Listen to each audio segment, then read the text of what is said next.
حضرت واصف علی واصف رحمۃ اللہ علیہ فرماتے ہیں، کوئی انسان دو آقاؤں کا غلام نہیں ہو سکتا، آج کا انسان کئی آقاؤں کا غلام ہے۔ پھر فرماتے ہیں، اپنے مستقبل سے مایوس نہ ہونا، جو مستقبل سے مایوس ہو گیا وہ خدا سے باغی ہو گیا۔ گمانوں کی تاریک راتوں میں یقین کے چراغ جلتے ہی رہتے ہیں۔ پھر ایک جگہ فرماتے ہیں، جو اپنے نصیب پر خوش ہو وہی خوش نصیب ہے۔ اور ایک جگہ فرمایا کہ اگر گھر میں چراغاں ہو اور دل میں تاریکی تو کیا حاصل۔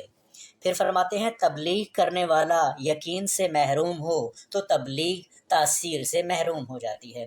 پھر ایک جگہ فرماتے ہیں، ہم خود اپنی راہ میں رکاوٹ ہیں۔ اور پھر فرماتے ہیں، جو سچا نہیں وہ کسی سچے کا انتظار نہیں کر سکتا۔